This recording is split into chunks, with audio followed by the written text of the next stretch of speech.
दोस्तों स्टडी 91 के YouTube channel में आप सभी का बहुत बहुत स्वागत है। दोस्तों आज आप सभी के समक्ष मॉडर्न हिस्ट्री की क्लास में अगले लेक्चर को लेकर हाजिर हूँ दोस्तों, जिसमें आज हम चर्चा करेंगे स्पेशली रॉलेट एक्ट के बारे में और जलियांवाला बाग हत्याकांड के बारे में। आपके मन में आ रहा होगा कि सर इतना सा छोटा टॉपिक और इस पर कितना बड़ा लेक्चर हो पाएगा। तो दोस्तों बहुत ही शानदार आज की क्लास है, क्योंकि आज की क्लास देखने के बाद बहुत सारे बच्चों के मन में नए डाउट भी आएंगे और बहुत सारे बच्चों का डाउट भी क्लियर होगा। ठीक है, क्योंकि हम तमाम ऐसे डाउटफुल सवालों पर चर्चा करने वाले हैं जिसका उत्तर हमेशा आपको कंफ्यूज करता रहता है और बहुत सारे ऐसे सवाल हैं। तो प्लीज़ आज आपसे निवेदन है कि हमारी विशेष क्लास है, इसके पहले जो 125वीं क्लास थी वो भी अपनी शानदार क्लास थी और उसमें हमने गांधीयन एरा पर चर्चा किया था, और आज 126वें नंबर पर हम रॉलेट एक्ट और जलियांवाले बाग कांड पर चर्चा करने चल रहे हैं। ठीक है, तो आज हमारा क्वेश्चन नंबर कहाँ होगा दोस्तों? 3751 से लेकर के 3780 तक के सवालों को हम लोग हल करने वाले हैं। तो चलिए देखते हैं कि तैयारी आपकी कितनी बेहतर हो पाई है। अच्छा, आपके मन में भी आ रहा होगा कि सर किस तरह के सवाल, जो डाउट वाले आप जो बात कर रहे हैं सर वो कैसे सवाल है। तो आइए कुछ चर्चा कर लेते हैं। जैसे लिखा है कि रॉलेट एक्ट के विरोध में दिल्ली में हुए आंदोलन का नेतृत्व किसने किया था? एक व्यक्ति का नाम आता है दोस्तों, स्वामी श्रद्धानंद। फिर आपके मन में एक और सवाल आता है कि सर हमने ऐसा ही एक नाम सुना है जिनका नाम है स्वामी सहजानंद। सर हमने एक और नाम सुना है स्वामी विरजानंद। ठीक है, तो बड़ा दिक्कत वाली बात आ जाती है कि सर ये तीनों लोग अलग अलग व्यक्ति थे, तो तीनों का संबंध किससे था? ठीक है, तो बड़ा कंफ्यूजन होता है आपके मन में कि सर श्रद्धानंद करें कि सहजानंद करें कि विरजानंद करें। ठीक है, जब मैं आपको बता दूंगा इन तीनों लोगों के बारे में आपका डाउट हमेशा के लिए क्लियर हो जाएगा। ठीक है, आगे देखिए, लिख रहा है कि रॉलेट एक्ट का विरोध करते हुए महात्मा गांधी ने किस सभा का गठन किया था? जी हाँ दोस्तों, पता है मुझे, आप यही कहोगे कि जलियांवाले बाग कांड के बाद जो है असहयोग आंदोलन चला गया था, लेकिन ये आपका सही जवाब नहीं। मैं साधारण सा सवाल पूछ रहा हूं कि जिस समय रॉलेट एक्ट का विरोध हुआ, अभी तो जलियांवाला बाग कांड हुआ ही नहीं, रॉलेट एक्ट के विरोध में महात्मा गांधी जी ने किस सभा का गठन किया था? ये आप किताबों में ढूंढेंगे, जल्दी आपको मिलेगा नहीं। जी हाँ दोस्तों, एकदम लीक से हटकर सवाल है, क्योंकि इसका उत्तर ना तो असहयोग आंदोलन है और ना ही इसका संबंध कोई जलियांवाले बाग कांड से है। एक अलग आंदोलन है, एक अलग सभा है जिसे महात्मा गांधी जी ने गठित किया था, जिसके बारे में आप नहीं जानते। ठीक है, स्टडी 91 पर आने के बाद एक फायदा मिलता है कि आपको हर टॉपिक में हमेशा नए सवाल मिलते हैं, क्योंकि मेरी आदत है मैं घिसे पिटे सवाल नहीं कर रहा था। ठीक है, बहुत आसान जो सवाल होते हैं उनको बताने का कोई मतलब नहीं, क्योंकि बच्चा बच्चा उसको जानता है, किताबों में दिया गया है, तो कुछ नया पढ़ने की जरूरत होती है। ठीक है, अगला लिख रहा है जलियांवाले बाग की जांच करने के लिए हंटर आयोग में कितने भारतीय सदस्य? थोड़ा सा डिफिकल्ट कर दिया इसे मैंने, हालांकि अगर इस सवाल को आसान भाषा में पूछूं। अच्छा, एक बात और जानते हैं, हंटर आयोग 2 बार भारत में आया। हंटर आयोग पहली बार ना वो 1882 में लॉर्ड रिपन के समय में आया था, जिसे हंटर आयोग कहते हैं। प्रथम शिक्षा आयोग भी कहा जाता है, या प्रथम शैक्षिक आयोग की संज्ञा भी उसे दिया जाता है। हंटर का शिक्षा आयोग, ये भी विलियम हंटर की अध्यक्षता में आया था, और दोबारा से हंटर आयोग आता है। इसलिए आपके मन में ना बहुत डाउट रहता है कि सर 2 बार हंटर आयोग आया है क्या? तो जी हाँ, 2 बार आया है।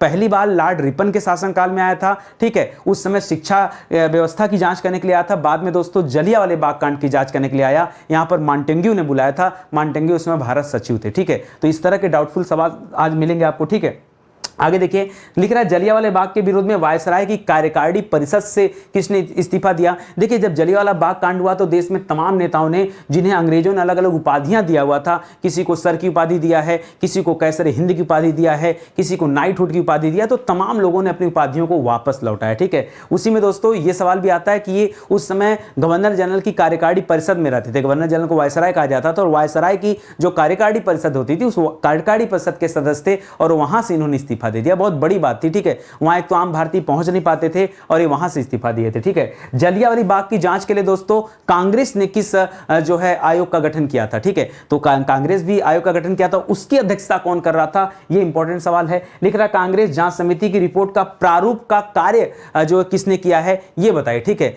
वो जो जलियांवाले बाग कांड के लिए कांग्रेस ने जो कमेटी बनाई, उसका प्रारूप किसने तैयार किया? सर ये तो आज का सवाल लग रहा है कि कुछ हमें नया सीखने को मिलेगा। बेशक नया सीखने को मिलेगा। मैं तो बार बार आपसे कहता हूं कि ऐसे ही 126 लेक्चर नहीं हो गया, पीछे का भी लेक्चर सीरीज जाकर देखिए, वहां भी मैं हमेशा नई नई चीजों को आपको पढ़ाया हूं। तो चलिए स्टार्ट करते हैं। एक बात और कहना चाहूंगा, ये जो आज इतना चीजें मैं ढूंढ कर पढ़ा रहा हूं, आपको दे रहा हूं, तो आपको लग रहा है नितिन सर बड़ा महान काम कर रहे हैं। नहीं, ये आपकी गलतफहमी दोस्तों। महान कार्य नितिन सर कहां कर रहे हैं वो आपको देखना है। तो आ जाइए दोस्तों, मॉडर्न हिस्ट्री का बैच स्टार्ट हो चुका, अब तो स्टार्ट भी हो चुका है, अब तो क्लासेस भी दोस्तों यहां से प्रारंभ हो चुकी हैं, मुझे नहीं पता आप कहां पे हो, लेकिन हाँ आप जहां भी हो दोस्तों लेट कर रहे हैं, ठीक है। आप एक बार मौका दीजिए, ज्वाइन कीजिए। मैं आपसे बार बार कर रहा हूं, आप एक बार मॉडर्न हिस्ट्री का बैच ज्वाइन कीजिए। दोबारा मैं आपसे प्रॉमिस कर रहा हूं दोस्तों कि आप हमसे 50 बार फोन कर कहेंगे सर मुझे ज्योग्राफी का बैच चाहिए, मुझे पॉलिटी का बैच चाहिए, मुझे साइंस का बैच चाहिए, मुझे इकोनॉमिक्स बैच चाहिए। ये आप कहोगे, मैं नहीं कहूंगा, ठीक है। ये आप कहोगे, ये मैं डंके की चोट पे बता रहा हूं। एक बार दोस्तों परचेज करके देख लो और आपको ना लगे कि नहीं ऐसी हिस्ट्री आपने कहीं भी पढ़ी हो, कहीं भी, ठीक है, 10 20 50 60 हजार देकर भी अगर कहीं पढ़ी हो तो भी मुझे बता देना, कहीं मिलने वाली नहीं है। जीरो लेवल से एडवांस लेवल पढ़ाया जा रहा है और ऐसी हिस्ट्री आपको कहीं नहीं मिलेगी। मौका तो दीजिए, एक बार जुड़िए तो सही। चलिए स्टार्ट करते हैं आज की क्लास को, सीधे आते हैं अपने टॉपिक पर। और पहला ही सवाल इतना खतरनाक है कि मुझे नहीं लगता कि कोई भी बच्चा इसका जवाब दे पाएगा। कोई भी बच्चा, हो सकता है 99 में से एक बच्चा इस सवाल का जवाब दे दे। सुनिएगा,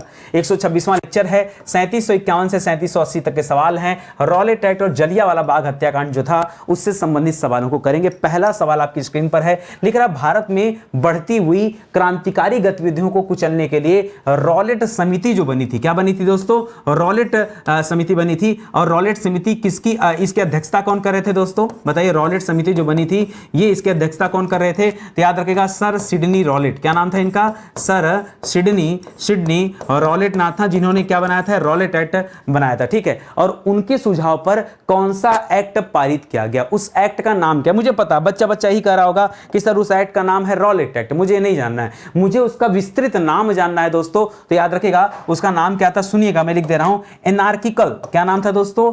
एनार्किकल, अनार्किकल, याद रहेगा क्या? एनार्किकल रिवॉल्यूशन लिखेगा, रिवॉल्यूशन, ठीक है। अनार्किकल रिवॉल्यूशनरी, ठीक है, याद रखिएगा। फिर लगाएगा एक्ट, ठीक है। इसके पहले लगाएगा आर्म्स एक्ट। क्या लगाना आपको? इसके पहले एक शब्द लिखेगा आर्म्स एक्ट, ठीक है, आर्म्स एक्ट, ठीक है। तो याद रखेंगे दोस्तों, ये था, ये इसका पूरा नाम है, सॉरी आर्म्स नहीं, ये कोई उससे संबंधित क्राइम लिखेगा, ठीक है। ये किससे संबंधित दोस्तों? क्राइम से संबंधित एक्ट था, क्राइम एक्ट इसका पूरा नाम है, ठीक है, क्राइम एक्ट, ठीक है। हाँ, आर्म्स नहीं करिएगा, क्राइम एक्ट, ये आपको ध्यान देना दोस्तों, ये इंपॉर्टेंट, ठीक है। तो मैंने क्या कहा? एनार्किकल रिवॉल्यूशनरी क्राइम एक्ट, इस रॉलेट एक्ट का पूरा नाम था। थोड़ा सा बोलने में डिफिकल्ट होगा और बच्चों को याद भी नहीं होगा, लेकिन याद करने का प्रयास कीजिएगा क्योंकि सवाल इंपॉर्टेंट है, ठीक है। अगला लिख रहा है कि anarchical and revolutionary crime act 1919 को आमतौर पर किस नाम से जाना जाता है दोस्तों? तो याद रखिएगा इसको जाना जाता है रॉलेट एक्ट के नाम से। किससे जाना जाता है? इसे रॉलेट एक्ट कहते हैं। कई बार दोस्तों किताबों में आपको क्या मिलेगा? अच्छा, 1919 में आया था, मोस्ट इंपॉर्टेंट, इसे याद रखेंगे, ठीक है। अच्छा, अगली चीज दोस्तों कौन सा याद रखेंगे? इसे काला कानून भी कहा जाता है। क्या कहा जाता है दोस्तों? इसे हम किस नाम से जानते हैं? इसे हम काला कानून के नाम से जानते हैं। क्यों? क्योंकि इसमें संदेह के आधार पर भी किसी व्यक्ति को गिरफ्तार किया जा सकता था, इसीलिए तो इसका विरोध चल रहा था, ठीक है। अगला क्या लिख रहा है दोस्तों? सिंपल सा सवाल पूछ रहा है कि रॉलेट एक्ट को कब लागू किया गया? दोस्तों इस अधिनियम में यहां पर 1919 लिखा हुआ है, ठीक है, लेकिन 1919 से काम नहीं चलेगा, क्योंकि जब आपके सामने कूट के सवाल देता है ना, तो कूट में क्या देता है कि वहां महीना हमको याद होना चाहिए, ठीक है। तो याद रखें दोस्तों, ये मार्च 1919 में आया था, ठीक है। कैसे याद रहेगा सर? भूल जाएंगे तो ऐसे याद रहेगा, जो जलियांवाला बाग हत्याकांड हुआ था वो दोस्तों बैसाखी के दिन हुआ था, और बैसाखी जो है ये 13 अप्रैल को मनाई जाती है। तो 13 अप्रैल को जो है जलियांवाला बाग कांड हुआ था, उसके एक महीना पहले मार्च में दोस्तों क्या आ गया था? ये रॉलेट एक्ट जो है आ चुका था, लागू हो चुका था। इस तरह से सवाल भी याद रखेंगे, ठीक है। आगे बढ़िए, एक एक सवाल दोस्तों बड़ा सोच समझ के आज जवाब दीजिएगा। मैं विश्वास दिलाऊं, आप 30 में 30 सवाल सिंगल बच्चा नहीं कर सकता, कोई भी बच्चा, रिकॉर्ड तोड़। मैं 99% की बात नहीं कर रहा हूं, मैं 100% की गारंटी ले रहा हूं दोस्तों। 30 में 30 सवाल आज कोई भी नहीं कर सकता, क्योंकि आज का क्वेश्चन लेवल जो है बहुत ज्यादा डिफिकल्ट है, ठीक है। आगे देखिए, लिख रहा है किस एक्ट को काला अधिनियम एवं आतंकवादी अपराध अधिनियम कहा जाता है, ठीक है। ये तो मैं ऐसे ही दे रहा हूं, याद रखेगा। यहां रॉलेट एक्ट की चर्चा हो रही, तो इसी को दोस्तों क्या कहते हैं? रॉलेट एक्ट को ही किस नाम से जाना जाता है? कुछ लोग इसे काला अधिनियम कहते हैं, ब्लैक एक्ट कहते हैं, कुछ लोग इसे आतंकवादी अपराध अधिनियम के नाम से भी जाना जाता है, ठीक है। क्यों दोस्तों? क्योंकि इसमें 3 पॉइंट था। कहा जाता है दोस्तों ये बिना अपील का था, ठीक है, बिना अपील का एक्ट है, यानी इसमें संदेह के आधार पर किसी व्यक्ति को गिरफ्तार कर लिया जाता था, तो बिना अपील होगी बातें, बिना वकील की बातें हो गई। आपको पता है इसके विपरीत दोस्तों आप कहीं भी जाकर के कुछ वो नहीं दे सकते, मतलब दरखास्त नहीं दे सकते थे, और यहां बिना दलील आपकी कोई दलील भी भी चलने वाली नहीं, ठीक है। तो याद रखिएगा, बिना अपील, बिना वकील और बिना दलील का कानून दोस्तों ये था। क्या था दोस्तों? बिना दलील का कानून इसे कहा जाता था, जिसे हम रॉलेट एक्ट कहते हैं। और कब आया था दोस्तों? फिर से दोहरा दे रहा हूं दोस्तों, मार्च 1919 में। कब? मार्च 1919 में ये कानून आया था, ठीक है। समझ में आ गया? अगला सवाल देखिए, बहुत डिफिकल्ट सवाल फिर से। अब ध्यान दीजिएगा, यहां पर जो सवाल आते हैं किस तरह से आते हैं, टेक्निकल सवाल है। रॉलेट एक्ट में अपराधों के लिए न्याय प्रक्रिया को तीव्र करने के लिए उच्च न्यायालय ने कितने न्यायाधीश वाले एक विशेष न्यायालय का गठन किया था? जी हां दोस्तों, ये जो विशेष न्यायालय था, जिस उच्च न्यायालय की दोस्तों हम बात कर रहे हैं, ठीक है, यानी उच्च न्यायालय उस समय कहां पर था दोस्तों? आपको पता है उस समय उच्च न्यायालय कहां हुआ करता था? ये उच्च न्यायालय हुआ करता था कलकत्ता में। कहां हुआ करता था? कलकत्ता में। अच्छा, कलकत्ता में जो सुप्रीम कोर्ट की स्थापना हुई थी या उच्च न्यायालय का स्थापना हुई थी, यह 1773 के रेगुलेटिंग एक्ट से किया गया था, ठीक है। रेगुलेटिंग एक्ट में इसका प्रावधान किया गया था, और उसी रेगुलेटिंग एक्ट के प्रावधान के बाद 1774 में क्या होता है दोस्तों? इस न्यायालय की स्थापना होती है। इसी में दोस्तों 3 न्यायाधीश रहते हैं अन्य, और एक मुख्य न्यायाधीश, है कि नहीं? और एक क्या थे दोस्तों? एक चीफ था, ठीक है। एक चीफ जस्टिस होता था, जिसमें एलिजा इम्पे को रखा गया था। आपको याद होगा, ये तो पुराना सवाल रहा। जो आज का सवाल पूछ रहा है कि जो विशेष न्यायालय बना है, किसके लिए? याद रखेगा, रॉलेट एक्ट में कार्रवाई करने के लिए जो विशेष न्यायालय है, उसमें कितने न्यायाधीश होंगे? तो याद रखेगा, उसमें भी कुल 3 न्यायाधीशों की व्यवस्था की गई। कितने न्यायाधीश की?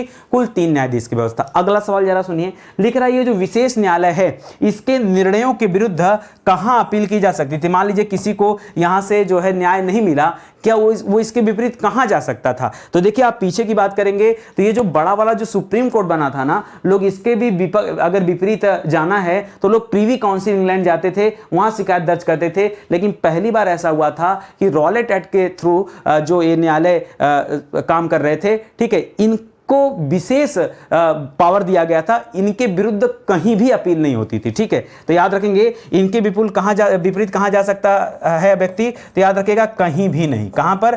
कहीं भी नहीं इसके विपरीत अपील हो सकती है। मतलब ये अपने आप में क्या थे? सर्वे सर्वा थे। क्या थे दोस्तों? सर्वे सर्वा थे। इनके विपरीत कोई भी व्यक्ति कहीं भी नहीं जा सकता था, कहीं भी अपील नहीं हो सकती थी। आपको नया सवाल मिला?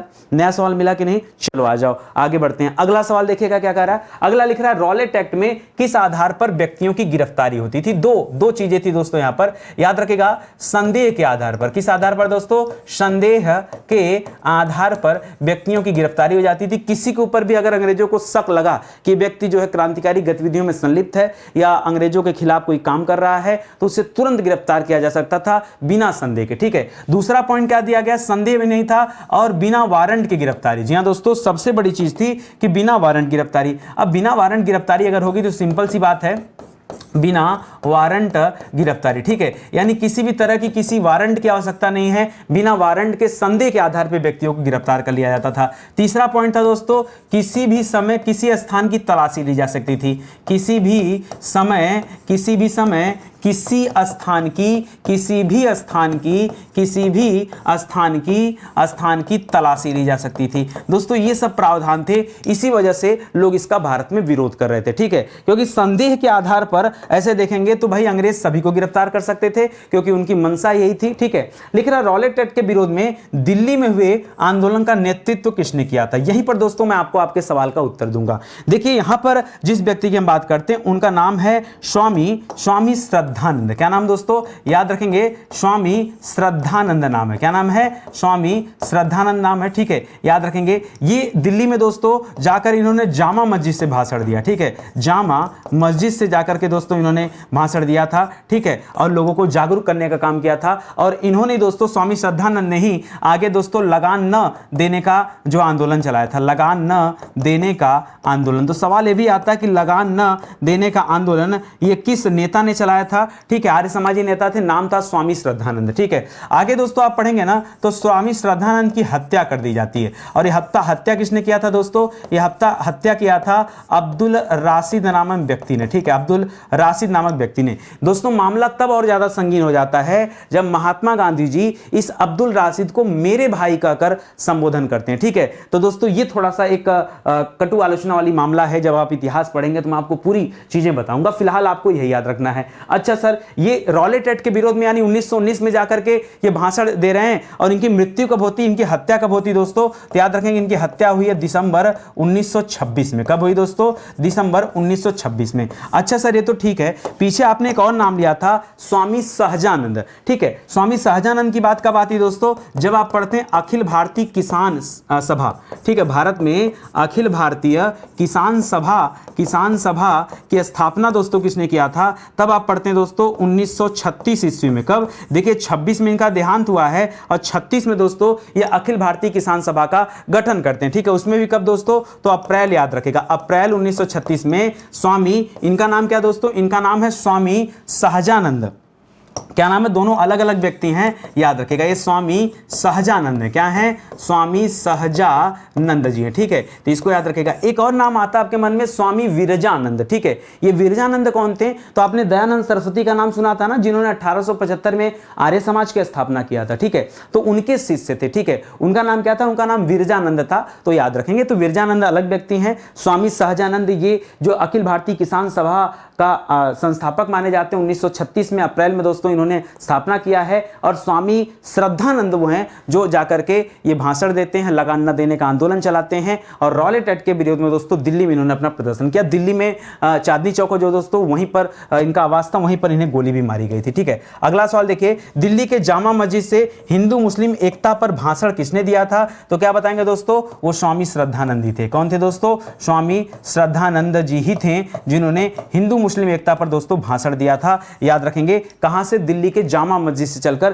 तो ये चढ़ करके, तो ये भी दोस्तों सवाल है इंपॉर्टेंट, ये भी सवाल आता है। ठीक है, ये सारी घटनाएं कब की हैं, ये रॉलेट एक्ट के दोस्तों ठीक बाद की घटनाएं हैं। अच्छा ये मान लीजिए ये वाली घटना कब की है, तो याद रखेंगे ये जो दिल्ली वाली है जामा मस्जिद से, इस समय तक दोस्तों आपका जलियांवाला बाग कांड नहीं हुआ था। ध्यान दीजिएगा, ये 4 अप्रैल की घटना है, 4 अप्रैल 1919 की घटना है, जबकि जलियांवाला बाग कांड 13 अप्रैल को होता है। तो ध्यान दीजिएगा, मार्च 1919 में रॉलेट एक्ट आया है, 4 अप्रैल 1919 को जामा मस्जिद से दोस्तों भाषण दे रहे हैं, और 13 अप्रैल को जाकर के जलियांवाला बाग कांड हुआ। ठीक है, तो सब कुछ सिस्टमैटिक आपको याद रखने की जरूरत है, क्योंकि नहीं याद रखेंगे तो फिर गड़बड़ होगा। ठीक है, अगला सवाल देखिए, लिख रहा है रॉलेट एक्ट का, पढ़िएगा, रॉलेट एक्ट का विरोध करने हेतु महात्मा गांधी जी ने, जी हां दोस्तों यही सवाल मैंने आपसे कहा था कि महात्मा गांधी जी ने दोस्तों किस सभा का गठन किया, तो एकदम अलग सभा है, आपने नाम नहीं सुना होगा, याद रखिएगा, इस सभा का नाम है सत्याग्रह सभा। जी हां दोस्तों, सत्याग्रह सभा। ठीक है, जनरली आप लोग इसको नहीं पढ़ते, क्योंकि हुआ क्या था, सबसे पहले चंपारण होता है, चंपारण आंदोलन ना 1917 में, उसके बाद गांधी जी चले जाते गुजरात में, गुजरात में जाकर वो खेड़ा आंदोलन और अहमदाबाद मजदूर मिल आंदोलन में अपना जो हिस्सा लेते हैं, वहां से लौटकर आते हैं तो 1919 में दोस्तों जलियांवाला बाग हत्याकांड हो जाता है, जिसके ठीक बाद उन्होंने ये सत्याग्रह सभा बनाया है, और इसके बाद जाकर वो खिलाफत आंदोलन से जुड़ गए हैं। ठीक है, अच्छा एक चीज और दोस्तों, अभी जलियांवाला बाग हत्याकांड नहीं हुआ, अभी खाली ये रॉलेट एक्ट का विरोध किया जा रहा है। और आपने क्या पढ़ा दोस्तों, आपने क्या पढ़ा कि रॉलेट एक्ट आया कब था, ये मार्च 1919 में आया था। तो महात्मा गांधी जी, अभी याद रखेगा, जलियांवाला बाग हत्याकांड हुआ ही नहीं है, उसके ठीक पहले यानी अप्रैल में ही, अप्रैल 1919 में ही याद रखेंगे ये सत्याग्रह सभा उन्होंने स्थापित कर लिया है, जलियांवाला बाग हत्याकांड नहीं हुआ। ठीक है, मुझे थोड़ा सा डेट स्किप कर रहा है, एक बार डेट भी मैं यहां लिख दे रहा हूं, 06 जो मैंने याद किया था, इस तरह से याद किया था कि 4 तारीख को जामा मस्जिद पर वहां श्रद्धानंद जी ने भाषण दिया, और इधर 6 तारीख को महात्मा गांधी जी ने अपने सत्याग्रह सभा की स्थापना किया। ठीक है, तो 6 अप्रैल है, ठीक अगले हफ्ते दोस्तों जलियांवाला बाग हत्याकांड होने वाला है। तो ये सवाल भी आपके लिए नया है, किताबों में जनरली इसका उल्लेख नहीं मिलता है। ठीक है, लेकिन क्योंकि आप स्टडी 91 के विद्यार्थी हैं, मेरा मानना है कि हमेशा आपको कुछ नया मिलना चाहिए। जो हमारा पेड प्रोग्राम है वहां तो हम नया देते ही हैं, लेकिन जो यूट्यूब का प्रोग्राम है दोस्तों, यहां भी हम कोई कसर नहीं छोड़ते। ठीक है, औरों से आप चाहे जितना भी तुलना कर लो, और अगर ये वीडियो आपको पसंद आ रहा है तो आप ध्यान देना, आज हमारा 126वां दिन है, बाकी के 125 दिन नितिन सर ने क्या पढ़ाया, कैसे मेहनत किया, वो जाकर आप पीछे प्लेलिस्ट में अपना चेक कर सकते हैं, पढ़ सकते हैं। ठीक है, आइए आगे बढ़ते हैं। लिख रहा अमृतसर के डिप्टी कमिश्नर ने बिना किसी कारण पंजाब के किन 2 लोकप्रिय नेताओं को गिरफ्तार किया जिससे जनता में आक्रोश पैदा हुआ। ठीक है, तो याद रखेगा ये अमृतसर की घटना है दोस्तों, और अमृतसर में 2 लोगों को दोस्तों गिरफ्तार किया गया था। एक लोग का नाम था सत्यपाल, ठीक है, क्या नाम था दोस्तों, सत्यपाल, और दूसरा का नाम था दोस्तों सैफुद्दीन किचलू। क्या नाम था, डॉक्टर सैफुद्दीन किचलू। ठीक है, किचलू, ये 2 प्रमुख नेता थे जो कहां पे थे दोस्तों, पंजाब में थे, और इनको रॉलेट एक्ट के तहत दोस्तों गिरफ्तार किया गया था। क्योंकि रॉलेट एक्ट में क्या कहा गया था कि याद रखेगा शक संदेह के आधार पर गिरफ्तार किया जा सकता है, इसलिए इन दोनों बड़े नेताओं की गिरफ्तारी हो गई थी, जिसकी वजह से शांतिपूर्ण तरीके से दोस्तों पंजाब के एकदम अमृतसर में ही दोस्तों वहां जलियांवाला बाग है, उसी बाग में दोस्तों लोग अपना क्या कर रहे थे, बैसाखी के दिन शांतिपूर्ण तरीके से अपना धरना दे रहे थे। लेकिन दोस्तों कहानी गड़बड़ हो जाती, पूरी कहानी बताऊंगा सिस्टम से, आप समझिएगा। ठीक है, यह घटना होती है सत्याग्रह आंदोलन के समय पंजाब का गवर्नर कौन था। देखो ये सारी बातें आपको जानना जरूरी है, यहां से जो आपको मैं बेस बताने जा रहा हूं इसको समझिएगा, क्योंकि आगे आप सुनेंगे उधम सिंह के बारे में, और आप सुनते हैं सर 2 व्यक्ति थे, एक व्यक्ति डायर था, दूसरा व्यक्ति भी डायर था। ये कौन सा डायर है सर, बड़ा कंफ्यूजन होता है। उधम सिंह जाकर के किसकी हत्या करते हैं, यह भी बड़ा कंफ्यूजन वाला पॉइंट है। और मैं आपसे कह रहा हूं कि आज इस क्लास को देखने के बाद बहुत सारे लोग नाराज भी होंगे, बहुत सारे लोग खुश भी होंगे। नाराज क्यों होंगे, उनको लगेगा नितिन सर गलत पढ़ा रहे हैं। खुश क्यों होना चाहिए, क्योंकि जिनको भरोसा है कि यार नितिन सर पढ़ा रहे हैं तो कुछ सोच समझ के पढ़ा रहे होंगे। ठीक है, इन्होंने भी शोध किया होगा, रिसर्च किया होगा, और उस आधार पर पढ़ा रहे हैं तो सही पढ़ा रहे होंगे। ठीक है, तो इसलिए दोस्तों आज 2 गुट बटने वाला। फिलहाल जो भी हो मैं समझा रहा हूं, आपका काम है जो व्यक्ति कटाक्ष कर रहे हैं वो व्यक्ति अपने मन से डेटा कलेक्ट करके हमें कमेंट करेंगे, हम उनको अपना जवाब दे देंगे। ठीक है, सिंपल सी बात है, सुनिएगा।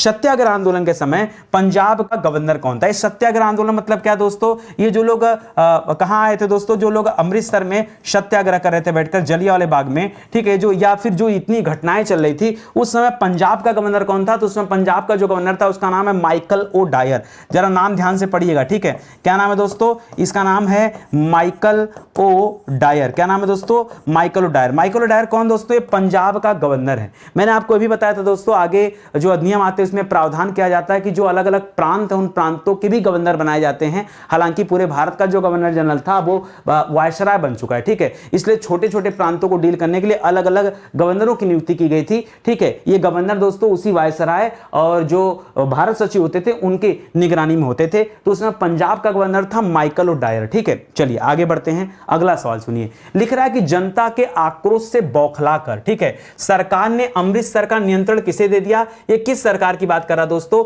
ये माइकल ओ डायर की बात कर रहा है। किसकी बात कर रहा दोस्तों, ये बात कर रहा है माइकल ओ डायर को। ठीक है, माइकल ओ डायर ने क्या किया दोस्तों, ये पूरा का पूरा जो शासन व्यवस्था इसमें भ्रष्ट चल रही थी, गड़बड़ चल रही थी। क्यों, लोग आंदोलन कर रहे थे। ठीक है, उस समय इसका नियंत्रण माइकल ओ डायर ने किसे दे दिया, तो एक व्यक्ति है जिसका नाम है जनरल, क्या नाम है दोस्तों, जनरल रेजिनाल्ड। क्या नाम दोस्तों, जनरल रेजिनाल्ड डायर। क्या नाम है, जनरल रेजिनाल्ड डायर। ठीक है, इसको दे दिया। अब इसके नाम से लोग रेजिनाल्ड गायब कर दिए, लोग इसको भी डायर कहते हैं, इसको भी डायर कहते हैं, दोनों अलग अलग व्यवस्थाएं। ठीक है, ये दोस्तों कौन है, ये पंजाब का गवर्नर है। कौन है दोस्तों, ये पंजाब का गवर्नर है। और इसने क्या किया, इसने देखा कि स्थिति हाथ से बाहर जा रही है, तो पंजाब के गवर्नर ने किसे दे दिया, जनरल रेजिनाल्ड डायर को दोस्तों ये कमान दे दिया, नियंत्रण किसके हाथों में दे दिया, इसके हाथों में दे दिया। ठीक है, और ये कौन था, इसको आप एक तरह से मान सकते हैं सेनापति। क्या मान सकते हैं दोस्तों, सेनापति मान सकते हैं, ज्यूम कर सकते हैं दोस्तों,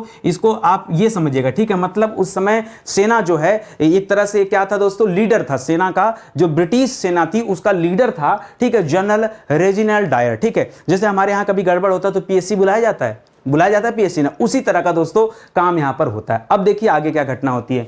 आगे होता है कि किसके आदेश पर सैनिकों ने अमृतसर के जलियांवाला बाग में उपस्थित भीड़ पर क्या कर दी, गोली चला दी। अब रुकिए, यहां पर देखिए, कोई कहीं भी गोली चलाया जाता तो पहले ये देखिए कि यहां कितने लोग मौजूद थे। तो अगर लोग की बात आती दोस्तों तो अलग अलग जगह पे अलग अलग डेटा है, लेकिन मेरे हिसाब से जो एक फिक्स डेटा है वो है लगभग 20,000 लोग दोस्तों इस जलियांवाले बाग में क्या थे, उपस्थित थे। ठीक है, और उनको भागने के लिए, उनको पहले भागने के लिए कितना समय दिया गया, उनको भागने के लिए 3 मिनट का समय दिया गया। कितना समय दिया गया, 3 मिनट का समय दिया गया। एक बात बताओ और एक चीज और बता दूं, इस बाग से निकलने के लिए सिर्फ एक ही गेट था, उस गेट पे भी सेना खड़ी थी। अब जैसे जब हवाई फायरिंग होती है और किसी को भागने के लिए कहा जाएगा तो लोग एक तरफ एक साथ भागेंगे गेट की तरफ, लेकिन ज्यादा लोग नहीं बाहर जा पाएंगे। ठीक है, अब 20,000 पब्लिक और एक ही गेट से उनको बाहर निकलना, तो कैसे भागेंगे लोग, तो लोग जा नहीं पा रहे थे। ये 3 मिनट दोस्तों उनको समय दिया गया। 3 मिनट बाद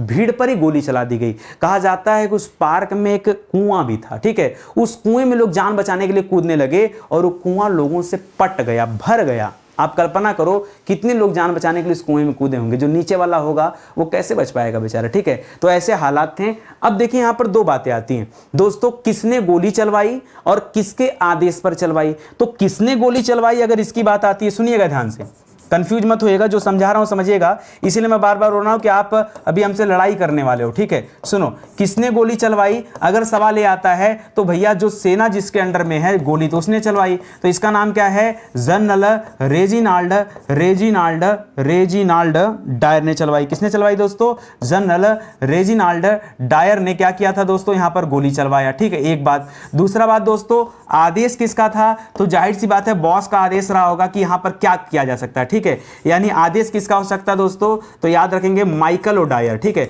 भाई, माइकल ओडायर ने अगर सब कुछ नियंत्रण किसके हाथ में दिया है, इनके हाथ में दिया है, तो ये अपने मन से कोई काम थोड़े करेंगे, जो कुछ करेंगे इन्हीं के आदेश पर कर रहे होंगे। तो माइकल ओडायर के आदेश पर जनरल रेजिनाल्ड डायर ने क्या किया था, ये गोली चलवाया था। 2 बातें क्लियर हुई, चलिए आगे बढ़ते हैं। लिख रहा है जलियांवाला बाग हत्याकांड कब हुआ, छोटा सा सवाल दोस्तों, लिख रहा है कब हुआ था सर, ये बता दीजिए। तो याद रखेगा, कब पूछेगा ना तो बताएगा दोस्तों 13 अप्रैल। ठीक है, 13 अप्रैल 1919 को एक घटना घटित हुई थी। उस दिन क्या था दोस्तों, उस दिन वैसाखी था। ठीक है, वैसाखी एक त्योहार है दोस्तों जो पंजाब में मनाया जाता है, ये उसी वैसाखी के दिन की घटना दोस्तों, याद रखेंगे। ठीक है, अच्छा, भीड़ को हटने के लिए दोस्तों 3 मिनट का समय दिया गया था। और कब एक घटना घटित हुई थी, जिसे कब, टाइम की अगर बात कर दे दोस्तों तो कहा जाता है शाम को 4:30 बजे। कितने बजे दोस्तों, यह घटना कब की है दोस्तों, शाम 4:30 बजे की घटना है, यह भी याद रखेंगे। तो सब कुछ आपको तथ्य मिल गया ना, इसको ध्यान रखेगा। आगे बढ़िए, और भी ढेर सारे तथ्य आपको दे रहा हूं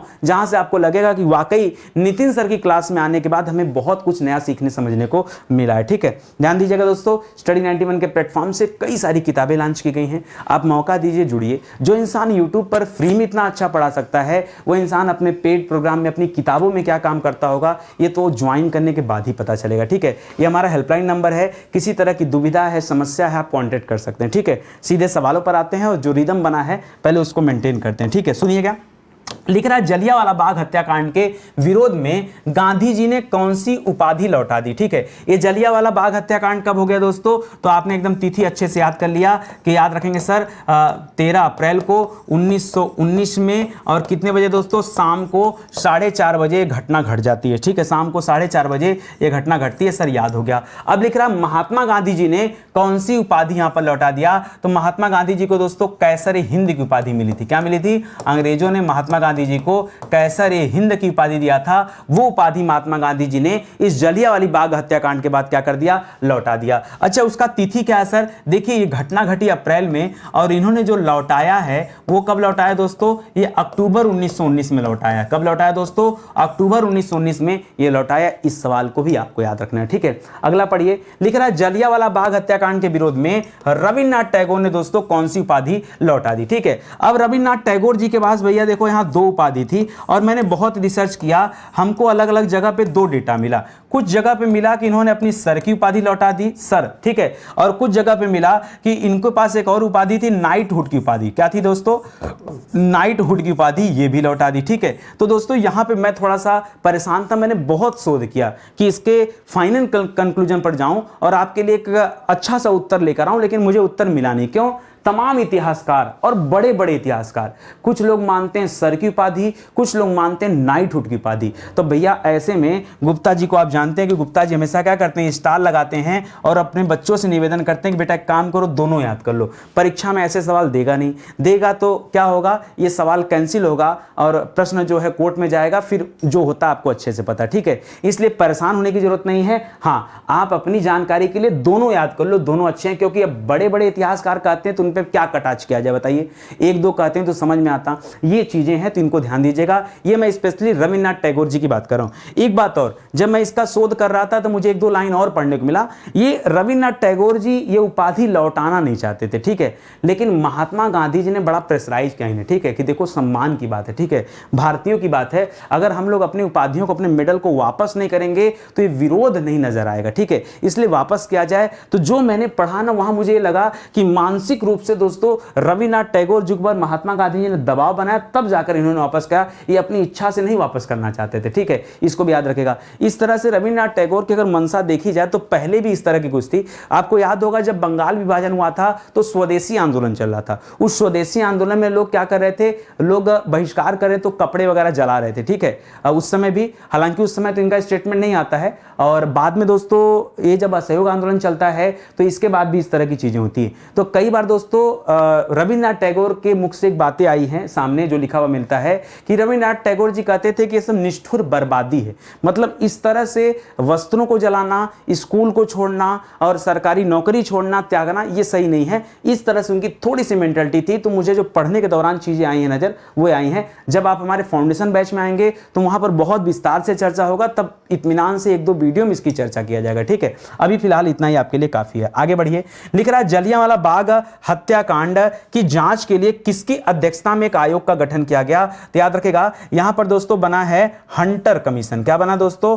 हंटर कमीशन बना, ठीक है। और हंटर कमीशन किसकी अध्यक्षता में बना दोस्तों, तो याद रखेगा इनका नाम था लॉर्ड विलियम हंटर। क्या नाम था, Lord William Hunter. Lord William Hunter की अध्यक्षता में दोस्तों यहां पर एक कमेटी बनी है। इस तरह से याद रखेंगे एक हंटर शिक्षा आयोग दोस्तों आया था भारत में, ठीक है, सुनिएगा, एक हंटर का शिक्षा आयोग आया था, इन्हीं की अध्यक्षता में हंटर शिक्षा आयोग, ठीक है, हंटर शिक्षा आयोग, इसे भारत का प्रथम शिक्षा आयोग कहा जाता है। ये 1882 में आया था। और उस समय कौन थे दोस्तों, उस समय लॉर्ड रिपन थे, उन्होंने दोस्तों यहां पर नियुक्त किया था। तो दोस्तों ये लॉर्ड रिपन ने बुलाया था। और अब की बार दोस्तों किसने बुलाया है, तो याद रखेगा मॉन्टेग्यू ने बुलाया। किसने बुलाया है, मॉन्टेग्यू। मॉन्टेग्यू वर्तमान में कौन है दोस्तों, ये भारत सचिव हैं। क्या है, ये भारत सचिव हैं। तो इस सवाल को भी जरा याद रखेंगे, ठीक है। तो हंटर कमीशन, अच्छा ये वाला हंटर कमीशन ये देखिए जलियांवाला बाग हत्याकांड के बाद आया है। तो इसका टाइम पीरियड क्या दोस्तों, इसका टाइम पीरियड है अक्टूबर। क्या है दोस्तों, ये अक्टूबर में जांच पड़ताल करने के लिए अक्टूबर 1919 में क्या भेजा जाता है, ये हंटर कमीशन आता है। तो इसको भी आप याद रखेंगे, ये भी बढ़िया सवाल है। अच्छा ये जो उपाधि अपना त्याग रहे हैं, ये वाली घटना कब है दोस्तों, तो याद रखेगा ये कहा जाता है मई की घटना है, ठीक है, मई 1919 की घटना है दोस्तों, जब इन्होंने अपनी उपाधियों को त्याग दिया था, ठीक है। चलिए आगे बढ़ते हैं। लिख रहा है जलियांवाला बाग हत्याकांड में जांच के लिए गठित हंटर आयोग में कितने मेंबर थे, टोटल कितने मेंबर थे दोस्तों। अगर आपसे परीक्षा में टोटल पूछेगा तो टोटल बताएगा दोस्तों 8 सदस्य थे। कितने दोस्तों, टोटल 8 सदस्य थे। उन 8 में से दोस्तों 3 भारतीय थे। क्या थे दोस्तों, 3 भारतीय सदस्य थे, 3 भारतीय सदस्य थे, ठीक है, सुनिएगा, 3 भारतीय सदस्य थे और 5 क्या थे दोस्तों, 5 अंग्रेजी सदस्य थे। क्या थे दोस्तों, 5 अंग्रेजी सदस्य थे, अंग्रेज सदस्य थे। इसको ध्यान रखेंगे। इस प्रकार से कुल सदस्य संख्या कितनी है, 8 है। तो इसको भी याद रखेगा। अगला सवाल लिख रहा दोस्तों कि जलियांवाला बाग हत्याकांड की जांच के लिए गठित हंटर आयोग में कितने भारतीय सदस्य थे। तो अभी अभी दोस्तों आपने बताया कि 3 भारतीय थे। अब 3 भारतीय थे कौन दोस्तों, वो भी आपको बताना पड़ेगा। तो याद रखेगा यहां पहला नाम आता है चिमनलाल सीतलवाड़। किसका नाम आता है दोस्तों, चिमनलाल सीतलवाड़। क्या नाम है दोस्तों, चिमनलाल सीतलवाड़ दोस्तों, ये इसमें पहले मेंबर थे। दूसरे मेंबर थे दोस्तों मुस्लिम सदस्य ने, जिनका नाम है सुल्तान अहमद। नाम सुना है क्या, नाम सुना है कि नहीं सुना है तो याद रखने का प्रयास कीजिएगा। मैं बता रहा हूं दोस्तों, जो 3 भारतीय थे, 3 भारतीय कौन कौन थे, उन तीनों के बारे में। और तीसरे थे जगत नारायण जी। कौन थे दोस्तों, जगत नारायण जी, ठीक है, जगत नारायण जी ये तीसरे सदस्य थे। इस प्रकार से दोस्तों ये जो हंटर आयोग था, इस हंटर आयोग में जो बना था 1919 में अक्टूबर में, इसमें कुल कितने भारतीय मेंबर थे? तो याद रखेगा कुल 3 भारतीय मेंबर थे और उन तीनों का नाम मैंने बता दिया। चिमनलाल सीतलवाड़ थे, सुल्तान अहमद सिंह और जगत नारायण थे। ये 3 भारतीय उसमें शामिल थे। ये सवाल भी आप याद रखेंगे, ठीक है। अच्छा, जिस तरह से अंग्रेजों ने जलियांवाला बाग हत्याकांड की जांच करने के लिए कमेटी बनाई, तो कांग्रेस जो उस समय की एक्टिव संस्था थी दोस्तों, इसने क्या किया? तो लिख रहा है जलियांवाला बाग हत्याकांड की जांच करने के लिए कांग्रेस ने किसकी अध्यक्षता में आयोग का गठन किया? तो याद रखें दोस्तों, यहां मदन मोहन मालवीय की अध्यक्षता में। किसकी अध्यक्षता में? मदन मोहन मालवीय जी की अध्यक्षता में कांग्रेस ने क्या किया था दोस्तों? कांग्रेस ने भी एक जांच कमेटी बनाई थी जो यहां पर क्या कर रही थी? जांच करने का काम कर रही थी। और यहां पर दोस्तों याद रखेंगे और भी मेंबर थे, मोतीलाल नेहरू वगैरह भी थे, लोग भी शामिल थे जांच करने में, लेकिन उसकी अध्यक्षता कौन कर रहे थे? तो अध्यक्ष तो एक ही रहेंगे, वो थे दोस्तों मदन मोहन मालवीय।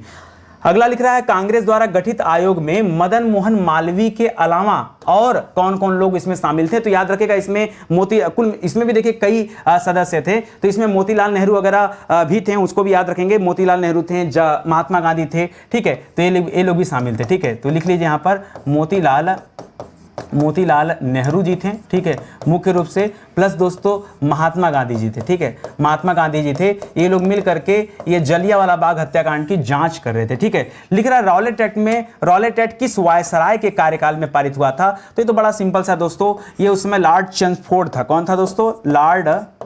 लॉर्ड चेम्सफोर्ड था। कौन था दोस्तों? चेम्सफोर्ड।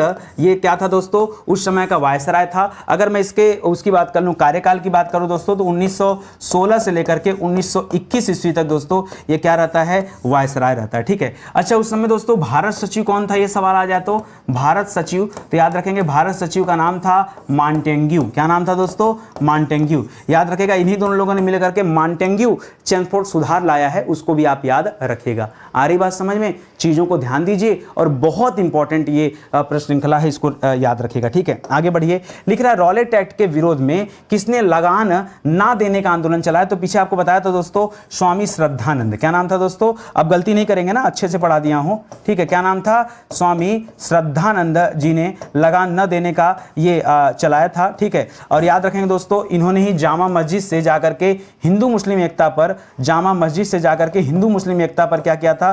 भाषण दिया था। बाद में दोस्तों इनकी मृत्यु हो जाती। मृत्यु कैसे होती दोस्तों? इनकी हत्या कर दिया जाता है। अब्दुल राशिद नामक व्यक्ति ने दोस्तों इनकी हत्या कर दिया था 1926 ईस्वी में। कब किया था दोस्तों? 1926 में। तो इसको भी आप याद रखेंगे, ठीक है। चलिए आगे बढ़िए। लिख रहा है जलियांवाला बाग हत्याकांड के विरोध में, सुनिएगा ध्यान से, विरोध में वायसराय की कार्यकारिणी परिषद से दोस्तों किसने अपनी सदस्यता से इस्तीफा दे दिया था? तो इनका नाम था दोस्तों शंकर नायर। क्या नाम था दोस्तों? शंकर नायर। याद रखेंगे, इन्होंने क्या किया था? अपनी इस्तीफा दे दिया था। ये वायसराय की कार्यकारिणी परिषद के मेंबर थे। बहुत बड़ी बात था दोस्तों उस समय, और उस मेंबरशिप से इस्तीफा देना ये और भी बड़ी बात है, ठीक है। जलियांवाला बाग हत्याकांड के जिम्मेदार माइकल ओडायर को किसने गोली मारी थी? ठीक है, चलिए अब मैंने आपको बताया तो दोस्तों यहां पर ये सवाल छोड़िए, यहां पर दोस्तों मैंने आपको 2 बातें समझाने का प्रयास किया कि 2 व्यक्ति थे, ठीक है। कितने व्यक्ति थे? 2 व्यक्ति थे। पहला व्यक्ति कौन था दोस्तों? तो पहला व्यक्ति था माइकल ओडायर। कौन था? सुनिएगा ध्यान से। पहला व्यक्ति था माइकल ओडायर। और मैंने आपको ये बताया माइकल ओडायर कौन था, तो ये भी बताया कि माइकल ओडायर उस समय क्या था? पंजाब का गवर्नर था। कौन था दोस्तों? पंजाब का गवर्नर था। सुनिएगा ध्यान से, जितनी बातें समझाना चाह रहा हूं, ठीक है। और दूसरा व्यक्ति दोस्तों यहां पे कौन था? तो इसने किसे अपॉइंट किया था? जनरल रेजिनाल्ड डायर को। रेजिनाल्ड डायर को इसने अपॉइंट किया था, ठीक है। रेजिनाल्ड डायर दोस्तों कौन था? तो एक कह सकते हैं ब्रिटिश सेनापति। क्या कह सकते हैं दोस्तों? ब्रिटिश सेनापति था, ठीक है। यह आ गया था और इसी ने दोस्तों गोली चलाई थी, ठीक है। आदेश इनका था, ठीक है। और चलवाया किसने था दोस्तों? चलवाया किसने था? तो इसने था।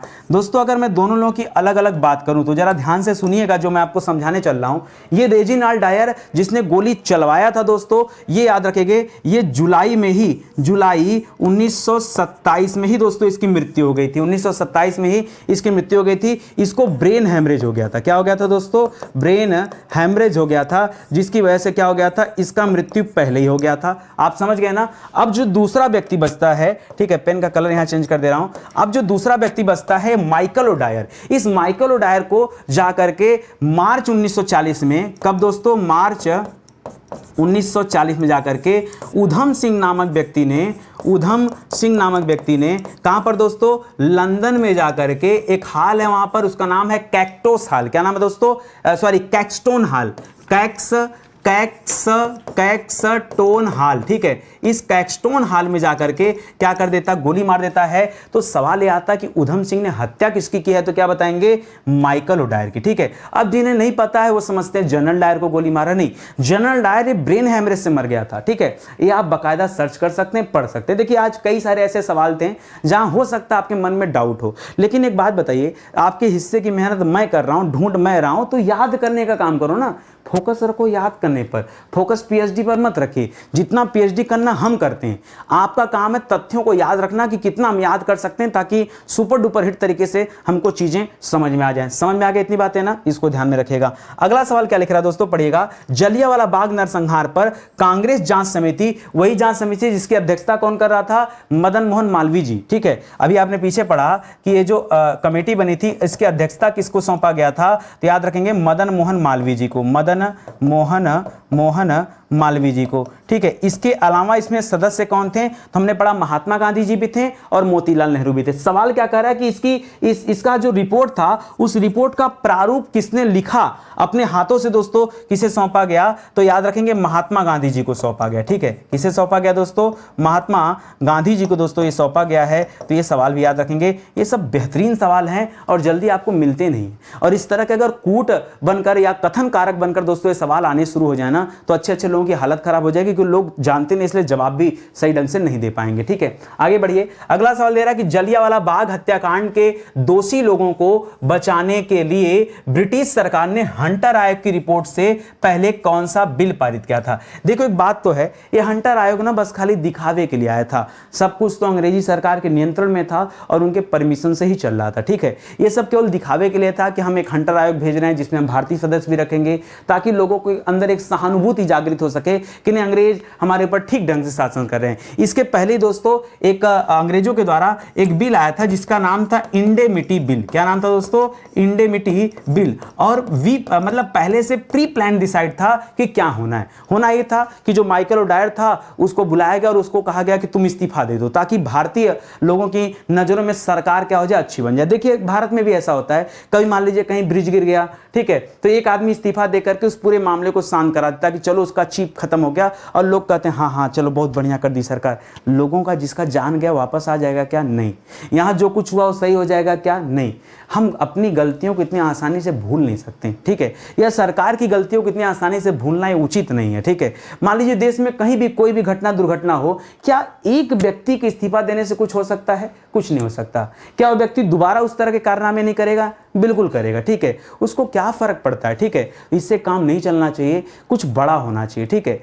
बड़े के बदले बड़ा ही होना चाहिए, छोटे से काम नहीं चलना चाहिए। लेकिन चलिए, हमारे आपके अंदर भावनाएं नहीं रहती, इसलिए हम लोग शांत रहते हैं और पहले से हम लोग शांत हैं, ठीक है। आप देखिए पहले भी सरकार ने इस तरह का इंडेमिटी बिल बनाया और उससे क्या कर दिया गया, इस इंडेमिटी बिल में व्यवस्था किया गया कि ये जो डायर था दोस्तों, डायर को इस्तीफा दिला दिया गया, ठीक है। डायर इस्तीफा दिला दिया गया और इस्तीफा दिलाकर दोस्तों इसको कहां बुला लिया गया? इंग्लैंड बुला लिया गया। इंग्लैंड गया ना, तो इंग्लैंड के लोगों ने इसको करोड़ों रुपया चंदा दिया। क्यों? क्योंकि इसने जिस तरह से भारतीयों के साथ व्यवहार किया था, ये लोगों को मजा आ रहा था सुन करके, ठीक है। इस तरह से करोड़ों का चंदा मिला। अगला सवाल पढ़िए, लिख रहा है जलियांवाला बाग हत्याकांड में किस भारतीय ने जनरल डायर का सहयोग किया था? भाई अच्छा, ये भी अच्छा सवाल है।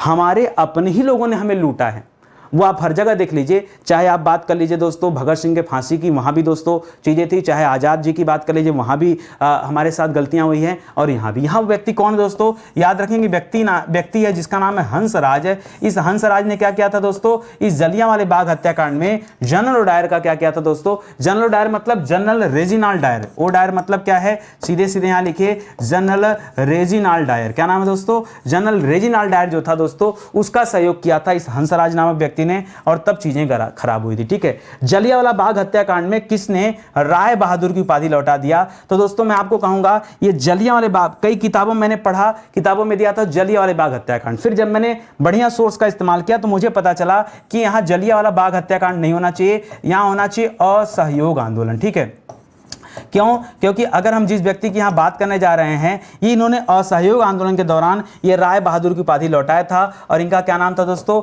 इनका नाम था जमना लाल बजाज। क्या नाम था दोस्तों? जमना लाल बजाज। अच्छा, आप में से कितने लोग जानते हैं कि महात्मा गांधी के कितने पुत्र थे? याद रखेंगे, महात्मा गांधी के 4 पुत्र थे, और जमना लाल बजाज को दोस्तों महात्मा गांधी का 5वां पुत्र कहा जाता था। क्या कहा जाता था?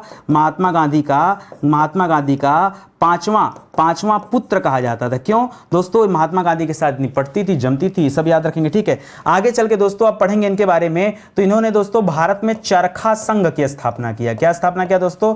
चरखा संघ की स्थापना किया है बलवंत देश पांडे के साथ मिलकर के। किसके साथ मिलकर के दोस्तों? याद रखेंगे, कहां लिख दूं? यही लिख दूं, यहां लिख लो, बलवंत देश पांडे के साथ मिल करके इन्होंने क्या किया दोस्तों? चरखा संघ बनाया है। मन में भी आ रहा होगा कि सर पता नहीं कब बनाया, कहां बनाया, हमने तो कभी पढ़ा नहीं। याद रखेंगे 1927 में बनाया, अमरस जयपुर में बनाया। कहां पर दोस्तों? अमरसर जगह है। ठीक है, अमरसर जयपुर। ठीक है, अमरसर जयपुर में इन्होंने चरखा संघ की स्थापना किया था 1927 में। ठीक है, फिर एक ही साल बाद दोस्तों इनका देहांत भी हो जाता है जमनालाल बजाज जी का। हालांकि इन्होंने राय बहादुर की उपाधि दोस्तों लौटाई थी, और असहयोग आंदोलन के बाद लौटाया था, ये भी आप ध्यान रखेंगे। तो ये चीजें याद रखिएगा। कैसा लगा आज का क्लास पढ़कर? अच्छा लगा होगा। देखिए, हमें भी शोध करने में बड़ा समय लगता है, लेकिन ये शोध हम आपके लिए करते हैं। ठीक है, हमारी आपसे बस विनम्र निवेदन है कि आप पूरी सीरीज को सीक्वेंस में देखिए। जब आप सीरीज में को स्टार्टिंग से देखेंगे, कुछ ब्रेक नहीं करेंगे ना, तैयारी बड़ी जबरदस्त हो पाएगी। ठीक है, तो आइए जुड़िए। और YouTube पर दोस्तों और ऐसे हजारों चैनल हैं, जहां पढ़ते हो पढ़ते रहिए, लेकिन साथ साथ YouTube पर स्टडी 91 के प्लेटफॉर्म को भी ज्वाइन करिए अगर आप वाकई चाहते हैं सफल होना। क्योंकि एक ऐसा प्लेटफॉर्म जहां सीक्वेंस से चीजें मिलती है ना, तो तैयारी करने में आसानी होती है। ठीक है, हम कूद कूद के पढ़ाएं, आज अकबर के बारे में, कल गांधी के बारे में, परसों भगत सिंह के बारे में, फिर सुभाष चंद्र बोस के बारे में, ऐसे कूद कूद के जीवन भर पढ़ाते रहेंगे और आपका इतिहास कभी भी तैयार नहीं होगा। ठीक है, तो बाकी के जो चैनल हैं वहां आपको कुछ ऐसी स्थिति देखने को मिलेगी कि लोग कूद कूद कर पढ़ाते हैं और कभी भी एक बार पूरे विषय को उन्होंने नहीं पढ़ाया। स्टडी 91 ज्वाइन करेंगे तो यही फायदा है कि सीक्वेंस में हर एक टॉपिक पर चर्चा होता है, चाहे वो छोटा से छोटा टॉपिक हो या बड़ा से बड़ा टॉपिक हो, हर टॉपिक पर चर्चाएं मिलेंगी। तो आइए जुड़िए हमारे साथ। बहुत सारे विषय ऐसे हैं जो पहले ही पढ़ाए जा चुके हैं, उनके हैंड रिटन नोट्स हैं, बाकी किताबें आ चुकी हैं, पेड कोर्स आ चुके हैं। तो जब आप साथ में आएंगे तो अच्छी तैयारी होगी। ठीक है, तो चलिए आज का सेशन दोस्तों ही समाप्त होता है। मिलते हैं अगले लेक्चर में, तब तक के लिए बहुत बहुत धन्यवाद आपका। जय हिंद, जय Bharat. Thank you so much.